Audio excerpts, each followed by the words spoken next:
For the past few years, the Dollar Tree has brought out a really fun line of nautical and coastal home decor.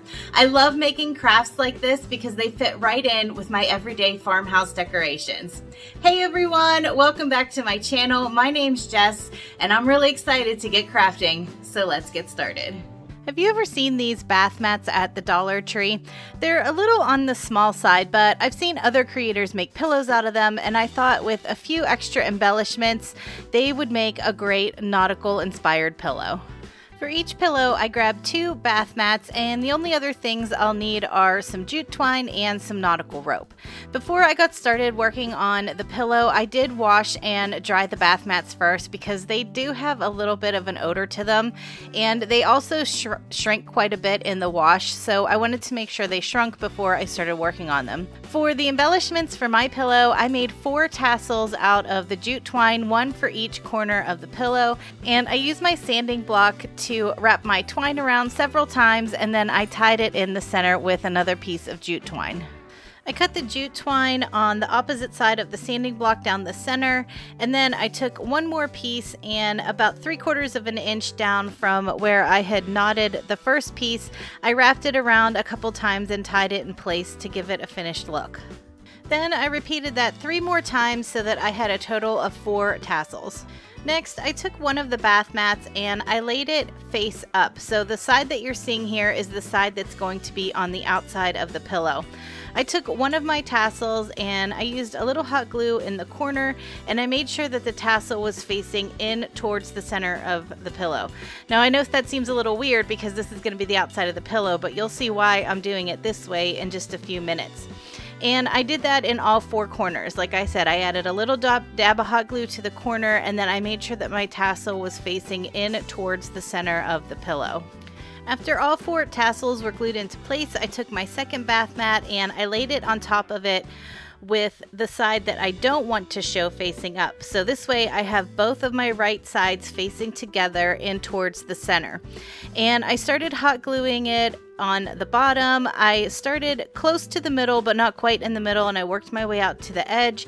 And then I left a fairly large gap in the center of the bottom, and I added hot glue to the rest of the pillow. And then I repeated that on all 3 sides, but I made sure that I glued all 3 sides completely together. I just wanted a gap on the bottom so that I would have a space where I could add my stuffing. And I am using the Gorilla Glue hot glue sticks. I always have those linked in my description box. I've had really good luck in the past when I've made pillows out of things using these glue sticks. I've even washed them before. I just make sure that I set my washer on cold, and the glue seems to hold up really well. Now, one thing I will say is after you have all 4 of your sides glued together, you want to make sure that the glue is really set up and it has cooled down completely before you move on to the next step. Once my glue was completely set up, then I was able to move on to turning the pillow to have the right side out. So that's why I glued the tassels the way that I did, because once the pillow is fully turned with the right side out, the tassel sticks nicely out of each corner.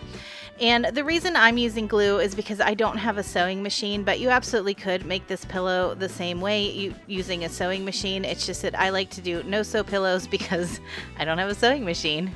Before I move on to the last embellishment for my pillow, I wanted to stuff it first. So I'm actually using an old pillow to stuff these because I'm just keeping these for myself.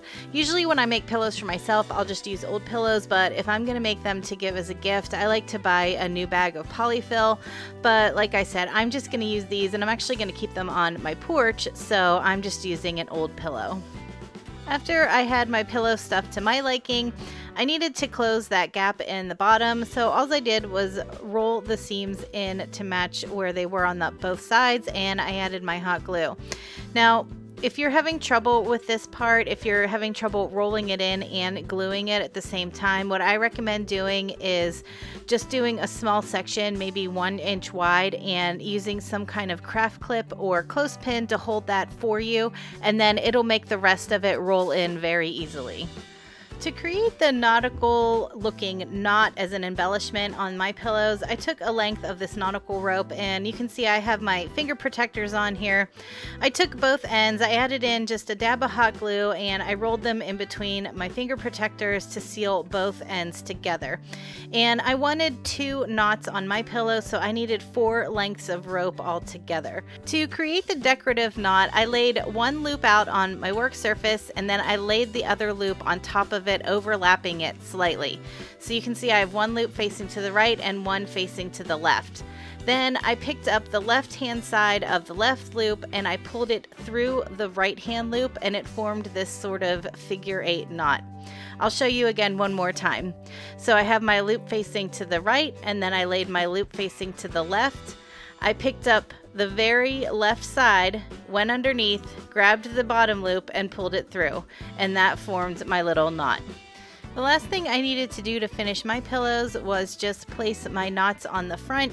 So I found a spot where I liked it, and I want to put 2 on my pillows. I added just a dab of hot glue and glued it on the front, and then on the back I cut off the excess lengths of rope and I just glued it in place. And then I repeated that on the other side of the pillow as well.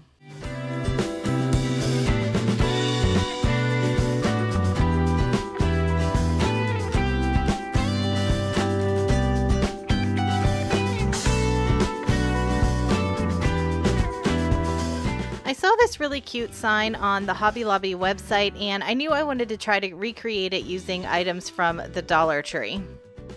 I grabbed 1 pair of flip-flops and 2 of these long signs from the Dollar Tree. The signs have these little seashells on the front, but they were pretty easy to just pop off. To turn my 2 signs into one big sign, I lined the 2 edges up, and I'm using some painter's tape just to temporarily hold them in place. Then I took some craft sticks with some hot glue and I glued those right along the seam where the 2 signs met. Now on the back side of the 2 signs, which is now the front side of our one big sign, I took some of the spackling that you can find at the Dollar Tree, and I'm just using a craft stick to apply it all over that seam where the 2 signs meet. And you can see I'm kind of rubbing a pretty thick layer on, and then I'm using the edge of the craft stick to remove the excess. I also used the spackling to fill in the holes that were on both of the signs. While my spackling was drying, I went to work on the flip-flops. I wanted to change them up a little to make them a little bit fancier, so I'm just using scissors to cut away the little plastic part that already comes on the flip-flops. Next, I took some of that nautical rope and I folded a piece in half, and I moved the folded end through the top hole of the flip-flop and held it in place with some hot glue. And then I went down towards the bottom of the flip-flop and I fished one end through each of the bottom holes to mimic that same plastic piece that originally came on the flip-flop, but now it looks like a rope flip-flop. I debated whether I wanted to put bows or flowers on my flip-flops, but in the end I really liked these white flowers, so I decided just to hot glue one to each of the centers of the flip-flops. Now that the spackling was nice and dry on my sign, I went in with the Plaster Color by Waverly and I gave the entire surface one really thick coat of paint. To give my sign a weathered look, I went in with the Mineral Color by Waverly and I dry brushed over the edges of all of the sign, and then I just lightly dry brushed over the surface. Next, I put my flip-flops towards the left-hand side of my sign, and I kind of put one up slightly higher than the other, and I used some hot glue to secure them in place. I used my Cricut to create the decal for this sign, and I did use 2 different fonts. I kind of mimicked the fonts that were on the Hobby Lobby sign, and I was able to size it bigger because the Hobby Lobby sign is actually a really small sign, so this is a nice big piece of decor.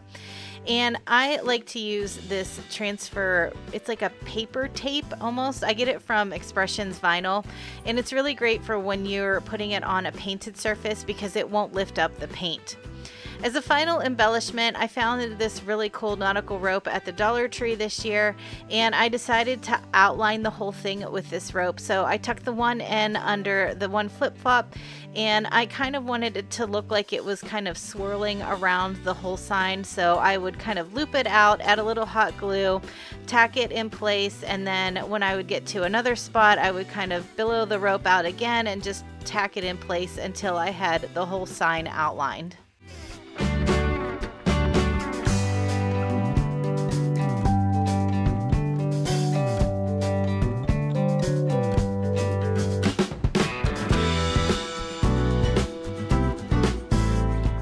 If you are liking these nautical projects so far, please consider giving this video a big thumbs up and subscribe to my channel if you haven't already. And also, I am on Instagram at GlueLaLa, so you can come follow me over there as well. With just a few things from the Dollar Tree, it's really easy to create some really cute pieces of wall art. I found these cool photo frames at the Dollar Tree that had a beachy look to them already, and I grabbed a few packs of the starfish and the sand dollars, and they had these really cool plastic placemats out now. I love the blue color and I love the textured background. I took apart the frame and I took out all of the insides. I used the back of the frame to trace onto the placemat so I knew which size I needed. After I had my 3 pieces of placemat cut out, I reassembled the frame, but I put the placemat in first and then I put the glass behind it so that the texture of that placemat would show through the front of the frame. After I had the backing put back on and all the clips in place, then I just grabbed either a starfish or a sand dollar and I hot glued it to the front of each one.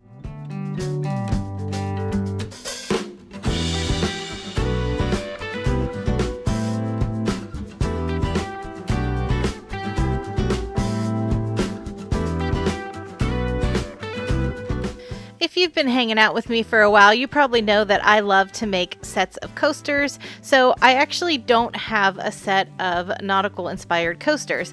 I grabbed 4 of the mini pallets from the Dollar Tree and also 1 of these mini crates, and I'm basically just going to give these a paint job. Since the mini crate already had 3 lines on the long sides of it, I decided to use the plaster color and paint that on the short sides, and then I use the plaster color to paint the top and bottom section of the long sides. And I actually used the Ocean color by Waverly. It's a really pretty dark blue, and I painted the center section of each side of the crate with that color.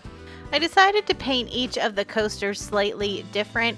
So for some of them, I alternated the 2 colors, the plaster and the ocean.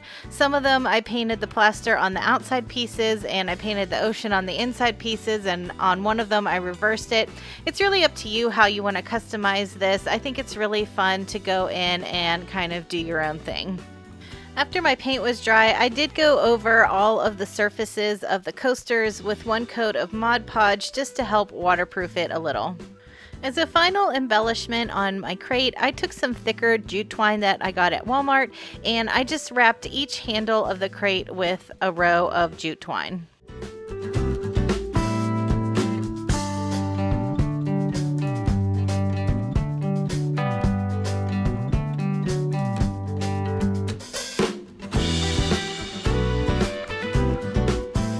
I thought this trim that I found at the Dollar Tree was so cool. Even though it wasn't in the nautical section, to me it kind of looked like the pattern that you'd see on coral, or it kind of mimicked the foam you see coming off of the ocean. In addition to that trim, I grabbed 1 of these tall vases, a starfish, a wood round, and some more of that nautical rope. I think the wood round came from Dollar Tree. I'm not quite sure. I found it in my stash. To get started on that, I'm using that Ocean color again by Waverly, and I gave the wood round 1 coat of that. While that dried, I found the center of my vase and I added just a small amount of hot glue so that I could glue a piece of that fun trim into place around the center. Next, I took the nautical rope and I started in the same place where I had glued the ribbon, and I just took that nautical rope and I wrapped it around the center about 3 times. Then I just used some hot glue to attach the starfish to the front of my vase. I wanted the wood round to look a little more weathered and distressed, so this time I just used my sanding block and I went around all of the edges of the wood round.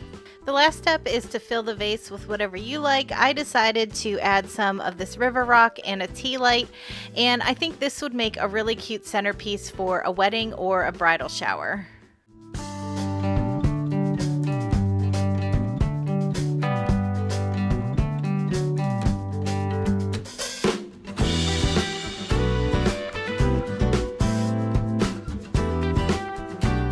Thanks for hanging out in the craft room with me today. Let me know in the comments what kind of fun summer plans you have going on. I'm putting in a garden this year, so I think that's going to keep me pretty busy. Have a great week, and I'll talk to you in the next one.